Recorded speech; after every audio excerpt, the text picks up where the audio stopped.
Curtis Jackson here, Vitamin Water. Happy to welcome Dwight Howard to our team. Breaking news, Disney World officially removes the drinking age in their parks. I'm not a doctor. I'm a f***ing moron. 85% of the people that wear masks catch it. Let's establish one rule for this video. We're going to be honest with each other. Deal? You and everybody you know have been deceived before. I know I have, and there's a reason for it.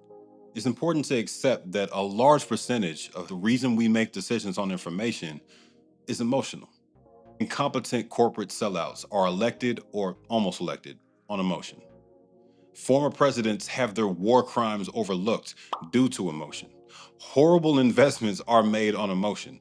Yes, emotion is the reason people fell for a Chicago hustler named Ramo Bay selling a house flipping scheme called iFlip. America's lack of media literacy is why news organizations are trying to be YouTubers. It's why some of us feel the need to do their jobs in the first place.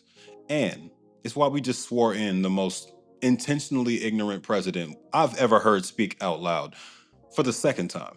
Media literacy would tell you that the first two podcasters you think of when I say the name Joe are stupid-ass clout goblins actively pushing misinformation, or that no shocked face thumbnail has anything worth watching behind it.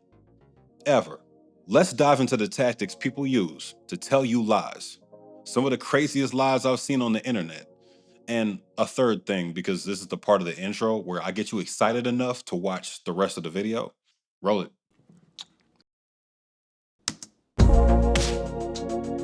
YouTube takes 45% of our revenue. Without sponsors, I'd be below the poverty line. These videos are just ads from my Patreon. Check it out. There are times. I don't know about y'all, but I was a really trusting, naive kid. I had multiple bikes stolen before I even hit middle school, but all of my life experiences have made me skeptical as hell by now. Breaking down all these scams on YouTube for a living hasn't helped at all, but it does make me the perfect person to help you wade through all the misinformation and disinformation out there. Here's some definitions so the rest of this video doesn't confuse you or me. Misinformation: false, inaccurate, or misleading information regardless of the intent to deceive.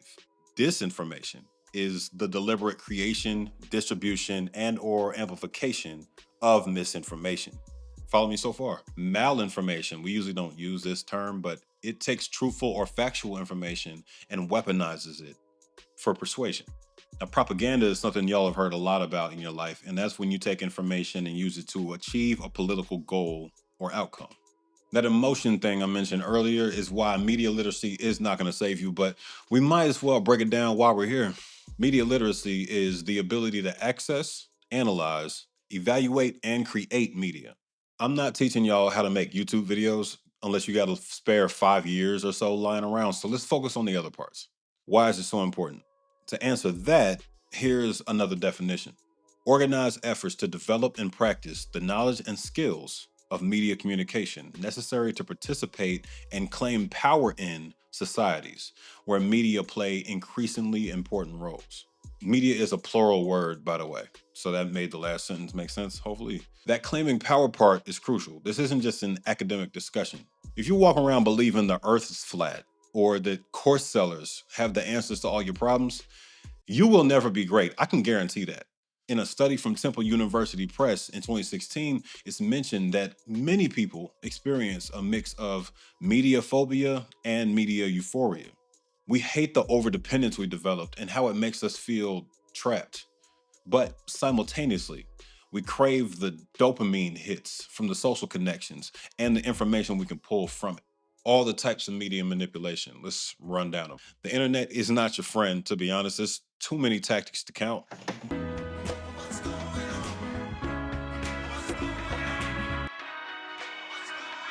When you read something, do you double check it?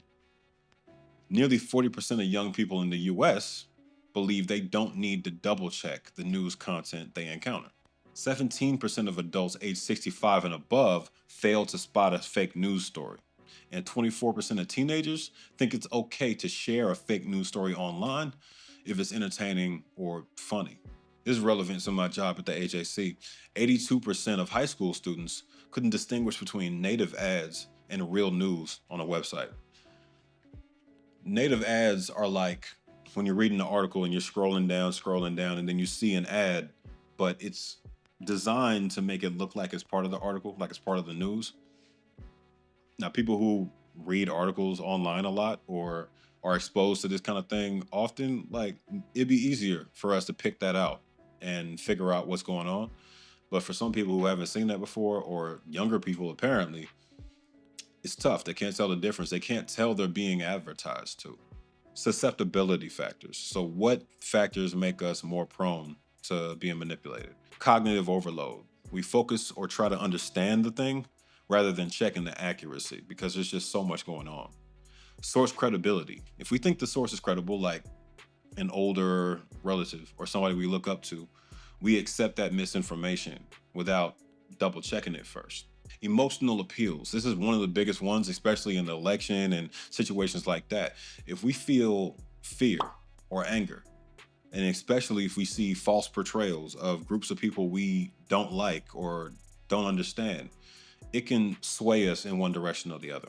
I had a Patreon supporter tell me just the other day that the only reason their mom went out and voted for Trump was because they saw an AI ad about transgender people.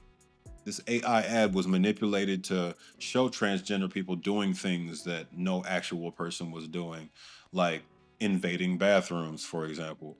She was kind of neutral on the election and all the candidates running before seeing this, but it took that one ad to convince her that she needed to get up, go out, and vote. Specifically, vote for Trump, because if y'all were paying attention, their campaign was running negative ads based on transgender people frequently. It's hard to believe, but it's true. Even the liberal media was shocked Kamala supports taxpayer-funded sex changes for prisoners and illegal aliens. Every transgender inmate would have access. Kamala's for they, them. President Trump is for you. I'm Donald J. Trump, and I approve this message. The repetition effect. Spamming lies is effective, it turns out. Individual differences, aka being smart, makes you more resistant to misinformation. I try to soften that, but I can't. Anxiety. People with higher anxiety, like I know a lot of my viewers have, are more susceptible to believing lies because they're just a little more high-strung, and that paranoia can kick in a little bit.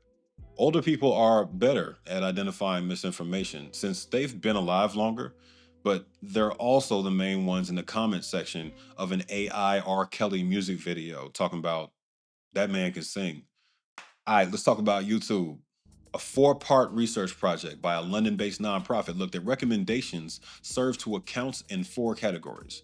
These are fake accounts set up in gaming, male lifestyle gurus, mommy vloggers, and Spanish language news. In other words, they were targeting niches that don't typically lead to extremist rabbit holes on YouTube.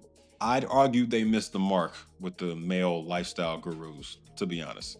I gotta pull this goddamn 3.5 million. Think the fucking door would close itself.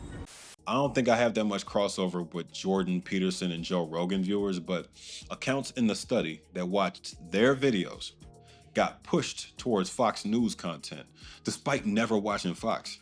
That says a lot. 2 mommy vlogger accounts watched left-leaning and right-leaning content, respectively, to make it clear to the algorithm that they're interested in that. So the one that watched Fox a lot was recommended Fox more often. Makes sense, right? But the one that watched MSNBC wasn't pushed towards MSNBC nearly as often. If anything, that shows a very clear bias on YouTube's part, or at least on the part of their algorithm, towards conservative content, because I guess conservative content makes people more angry or makes them more engaged with the platform in general than left-leaning content. And I get it, it's a lot of fear-mongering in my experience. YouTube also pushed religious content to the mommy vloggers, and this one is especially gross. There was a child account in the experiment, and they got pushed to sexually explicit content. They also sent Andrew Tate videos to the child account. That's chef's kiss, no notes. The 2 Joes. I'm actually gonna start with Joe Rogan. He went from unfunny comedian to unfunny radio host to nasty ass TV show host and UFC commentator, more terrible comedy specials, and then host of the most popular podcast on earth somehow. Rogan Bros saw his show as unbiased and open to new perspectives for a long time. But even some of y'all gotta realize this man's guests are all over the place in recent years. He's hosted conspiracy theorists. Is it legit? Because a lot of people are like, finding Hitler. Get the fuck out of here. They found Hitler. He died. Yeah, I mean, not really. We don't know. Right. That's. I mean, this isn't like Ancient Aliens.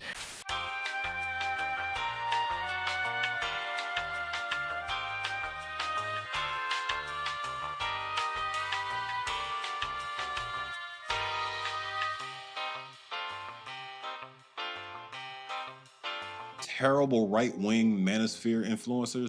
And they're never sexual, or if they are sexual, the women aren't really sexually attracted to them, so they withhold sex, and it gets super weird. Yeah. Obviously, I just generalized a lot about a giant group of people's relationships, but what I've seen, they don't run fast, they can't pick things up, they're not attractive, so they're little weasels. They're trying to find another way in. Oh, it's him and the guests, actually.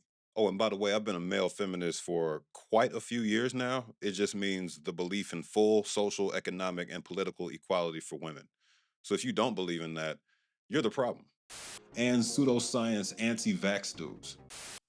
If you're like 21 years old and you say to me, should I get vaccinated? I go, no. If you're a healthy person and you're exercising all the time and you're young and you're eating well, like, I don't think you need to worry about this. Yeah, he took that stupid back almost immediately. Their argument was you need it for other people. So you don't transmit the virus. That makes more sense. I'm not a doctor. I'm a fucking moron. And I'm a cage fighting commentator who's a dirty stand-up comedian who just told you I'm drunk most of the time. And I do testosterone and I smoke a lot of weed. Joe Budden, on the other hand, will literally scream anything into a microphone and has no filter whatsoever. That's right. Can somebody answer my very direct question, yes or no? I can't when you're screaming. Kaylani and YG seemingly have separated right when we were believing in love. Now, I don't bring that up here because we care about their breakup, because we don't. Speak for yourself. Maybe that's why Party's taking so long to come out. We're thinking about trying to outweight the chick you love, the dude she with. Yeah, I'm gonna wait for y'all to fail. She really wants us to know how much of a piece of shit YG is, but she's hiding behind the thin veil of, I'm not telling you guys who I'm talking about. Where do we stand on YG? Yo, Sweetie must be fire. She might be. Sounds like she does what she wants to. Putting up Pretty Pimp Man much. down. Who are these? This is what happens when you give a boy millions of dollars to talk on a podcast. Pardon my outburst. There's room in this YouTube landscape for everybody, right? And that's his job, to sit around and talk about music. That's not an excuse. You're 40-something years old. This is a ridiculous thing for you to be bringing up in any context. And Kalani obviously was bothered by it, and your response was immature-ish and childish. That's just 2 examples out of thousands of podcasters, but note that neither of them fact-check anything, ever. There's no prioritization of listening to things that are verified. Only things that are entertaining. That's their only bar. Here in the Deep Dive series, we always cite our sources. Links in the description. I'm going to say this to my community real quick, and take this however you want to take it, but it's what I've seen. Black men enjoy toxic, loud idiots who used to rap or play ball, and we'll be addressing that at another time. I took shots at the biggest creators on earth, but I could also aim a lot lower than that if I wanted to. Pick a popular video at random, and hardly any of them cite a source. It's a bunch of opinions and speculation.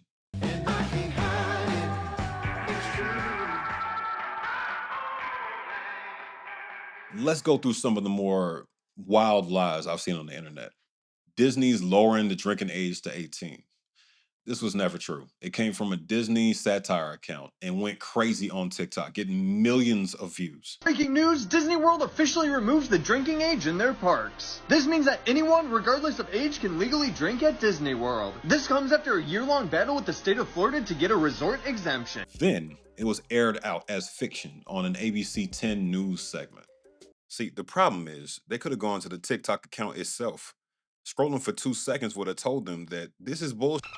Much more dangerous one. A claim a lot of people believed about the majority of those people infected by COVID always wearing masks. This wasn't true at all, and our favorite dumbass president was part of the problem. In 2020, in a town hall, Trump said, But just the other day, they came out with a statement that 85% of the people that wear masks catch it. So, you know, this is a very tricky. Well, that's what I heard, and that's what I saw. They presumably referred to the CDC, and here's the real quote. 85% of the 154 people in this study that were showing symptoms said they had worn a mask either always or often over the 14 days prior to the onset of their illness. 88% of participants without symptoms also said they wore masks very often. So, what that says is that wearing masks is not a reliable indicator of whether somebody's going to get COVID or not. But that's not the same thing as saying 85% of people who wear masks get COVID. That's f***ing crazy. Anti-metal antitoxin spray. This is a scam product promoted by health influencers. It isn't verified by any scientific body to back up its efficacy. Doctor formulated and scientifically tested don't technically mean anything, unfortunately.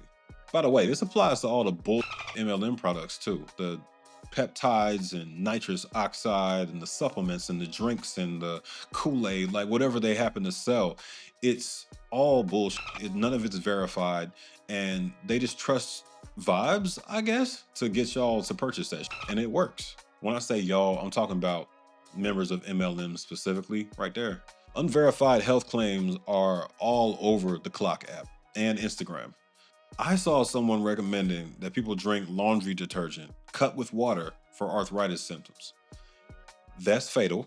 Gerber Good Start Gentle Formula. They made unsubstantiated claims that their Good Start Gentle Formula prevented children who took it from developing allergies. Yeah. They settled with the FTC after a 2014 lawsuit that settled in 2019, 5 years later.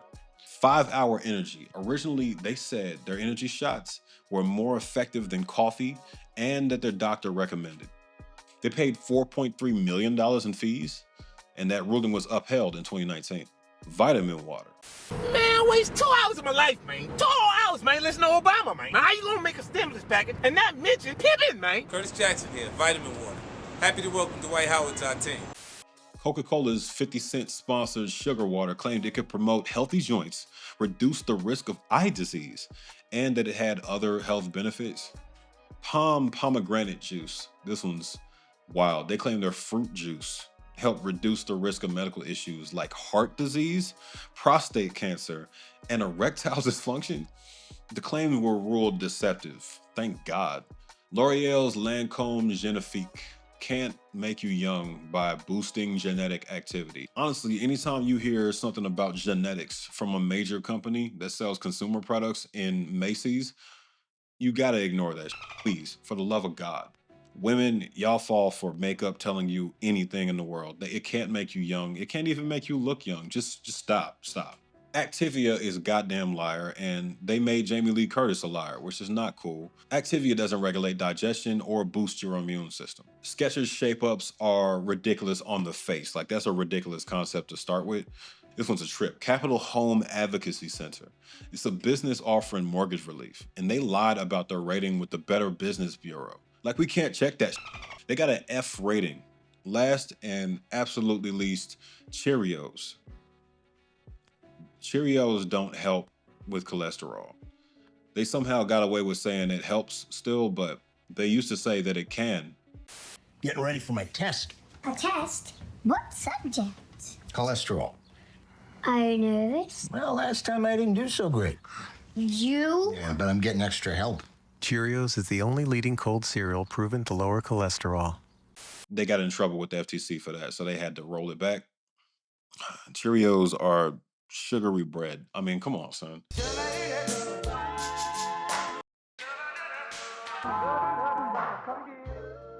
AI generated technology is used to create fake profiles or content. I did an episode on this and it gets really ugly really fast. Manipulated visual content is used to Photoshop images or edit videos.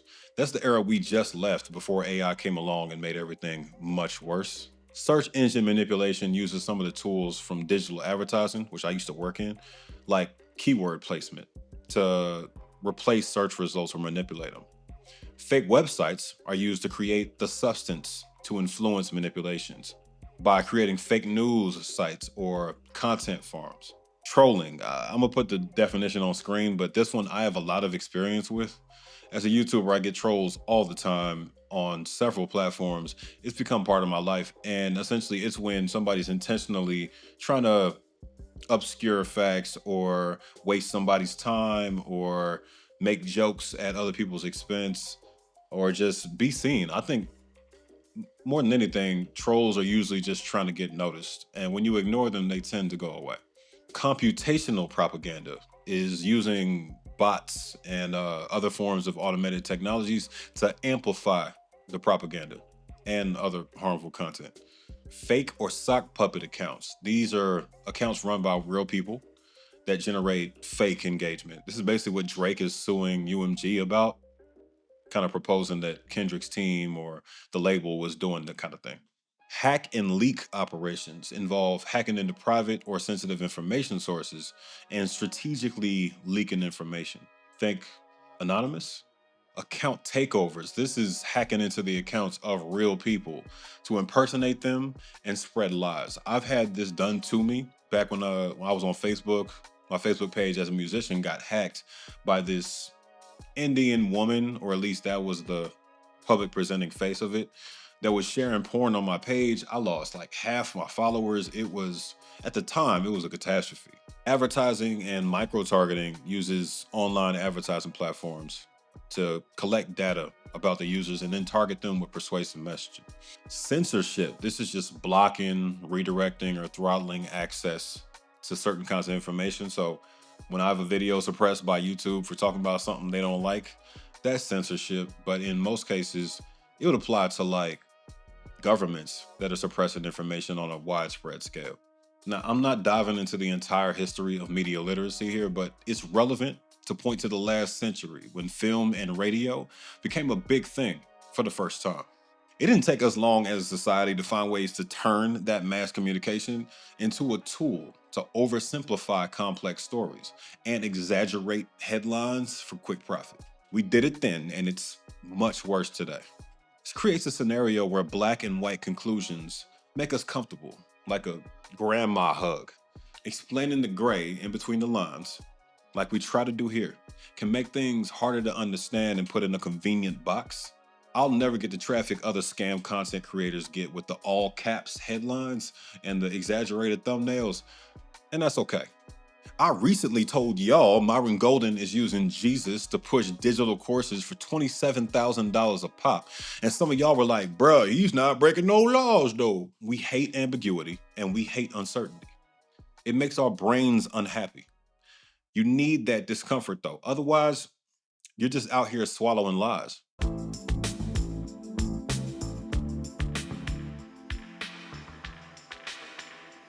So, how do you spot misinformation?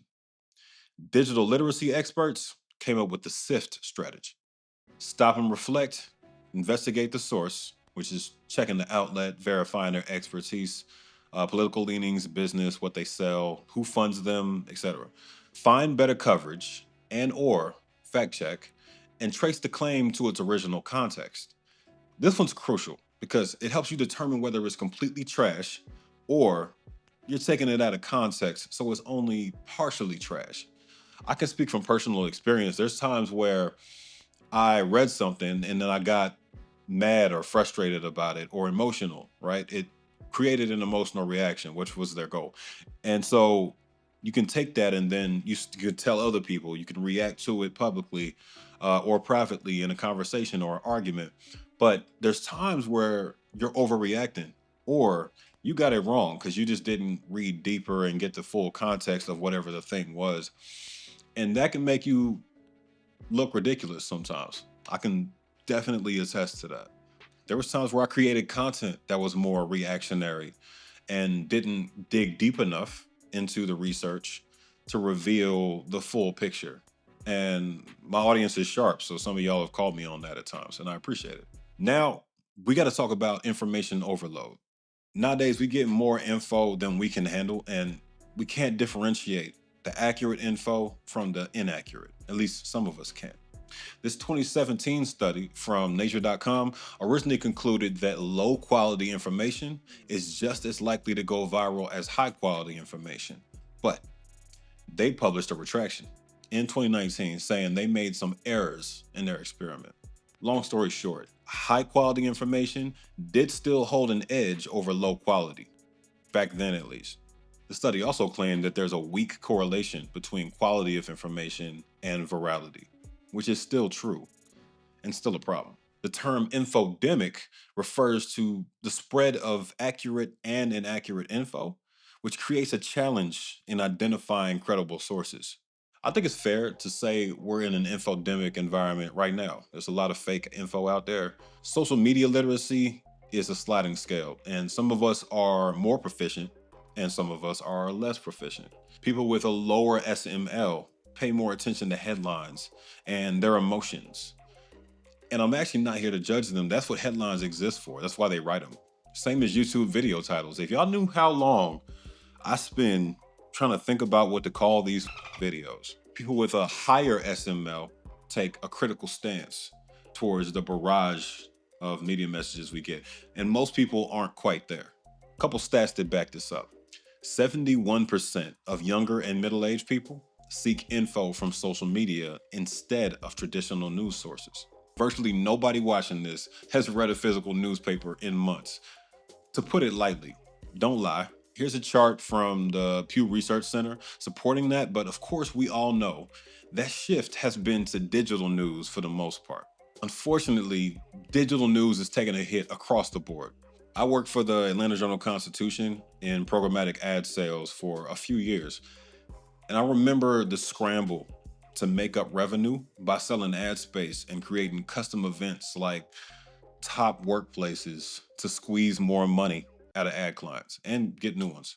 Even big brands like the New York Times, the Wall Street Journal, and the Washington Post were part of that 20% decline in unique visitors from Q4 of 2021 to Q4 of 2022. So that's 1 year and a drop of 2 million people.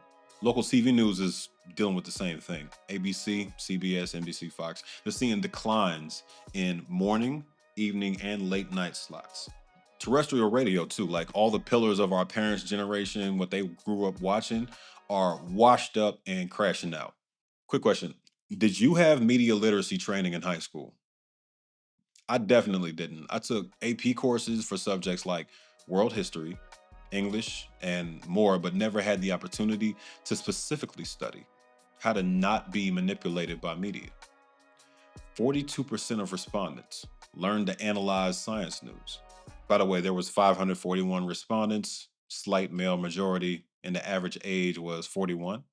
65% of the respondents had a bachelor's degree. 38% of the respondents learned to analyze media messaging. That's not great.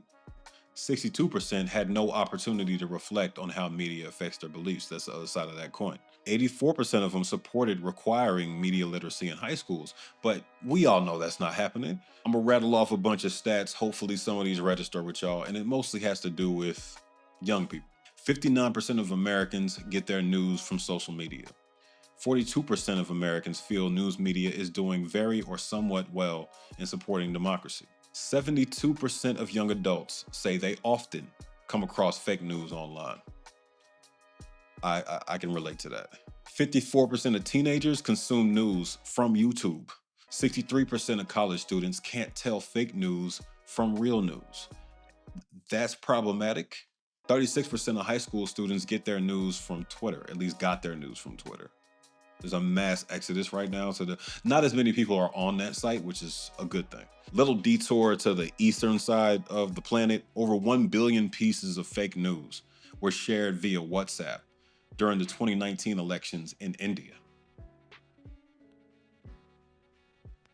Now, generative AI is interesting. It lowers the financial barriers to the spread of disinformation online. It's cheaper to lie because you can produce more content, but also more convincing narratives, and you can make them specific. The Russian disinformation campaign from 2016, it was clumsy because of language barriers, but AI can get past that pretty easily. We probably got a lot of it in the last election and didn't even know it this time. Greenwashing. Now, Daryl Campbell, the research assistant for Deep Dives, asked me to cover this a while back, so we're throwing it in here.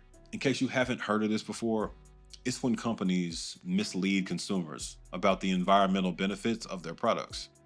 Like the terms eco-friendly, 50% more recycled content, recyclable in general without more information, organic, clean, etc.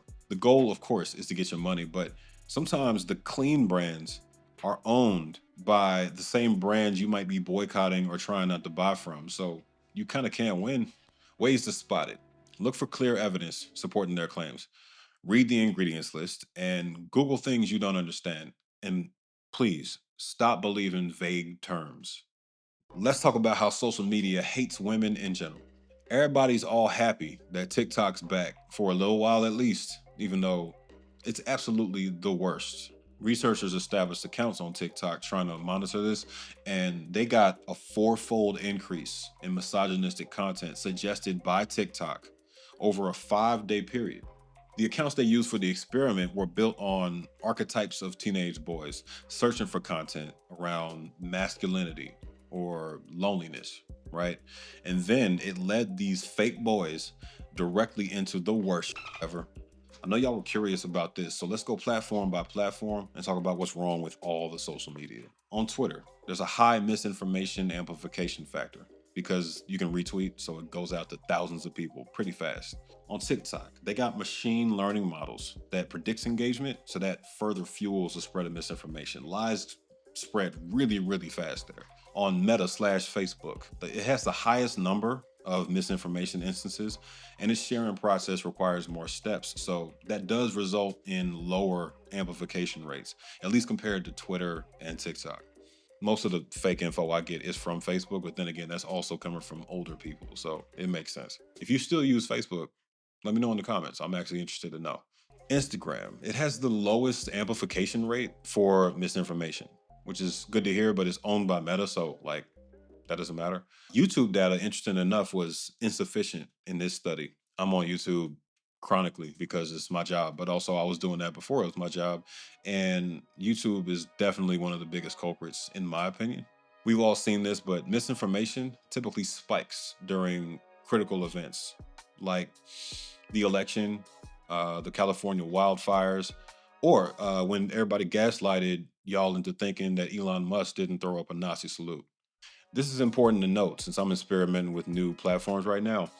All the ones I mentioned are either owned by or bowing down to the right-wing powers that be. Twitter is owned by Elon Musk. TikTok is bowing down to Trump right now because it gave him credit for bringing them back from the ban when he wasn't even in office yet. Meta is owned by Zuckerberg, who really bows down to everybody. He's moving his content moderation teams to Texas as opposed to California. That's a clear sign. And he's removing transgender emojis from chat. Just bullshit like that. And Meta owns Instagram. So as I said before, they're going to do whatever Facebook does. Solutions for declining media literacy. How do we fix this? When it comes to addressing polarization, I'd say focus on the issues. We can engage with policies instead of party allegiance. I've noticed that the parties in America at this point are like football teams. And if y'all have been around since my sports betting episode, you know what I think about sports fandom. I used to be part of it. So in my experience, people are so loyal to their team that they get blind to the game itself, the fact that the other teammates, the other team members, etc., the other fans are human beings, etc. You don't have to be a Democrat just because all the loudest voices on left-leaning media are. You don't have to be Trump supporter just because all the conservatives are leaning in that direction. You don't have to be a member of either of those parties. You can be Green Party, you can be socialist, you can be a communist, you can be whatever the hell you want to be. And I wouldn't acquiesce to the pressure, just because it's what's said the most or it's what's loudest on social media. You gotta think for yourself. And seeking out this information and breaking down the lies you get and the misinformation you're fed is the first step to doing so. The IRI published a guide on how to decipher disinformation and misinformation. And I think it's a pretty good starting point for breaking down what you're reading, where it's coming from, and to keep up to date on the tactics that are being used, like some of the ones I listed in this video, to manipulate the way you think and the way you see the world. One YouTube video is not going to solve these problems. The least I can do, though, is shine a light on them to make sure that those who engage with this kind of stuff have their guard up. I don't want y'all to end up like the people in the comment section of an AI video talking about God needs to forgive R. Kelly. I don't need y'all to end up believing things that are created to manipulate you, created to get you to buy things you don't need, created to make you feel inferior and like you don't matter and beat down your self-esteem. Like, none of that is helpful. And ultimately, that's what we're here to do, to try to help. This year, we're doing very deep investigations in the Deep Dive series. And this episode kicks us off by helping you identify what's true and what's not true. Me and the rest of my team have to do that every single time we investigate. And we're going to commit to y'all that we'll try to get it right to the best of our ability. But I think it's important for us to set the standard for the year and give y'all something you can share with your relatives, with your family, with anybody you happen to know that has trouble with media literacy and understanding things and deciphering the real from the fake. We're setting a new standard for YouTube journalism, and I think this is a good step one. Y'all got the information now. Can't say I ain't tell you.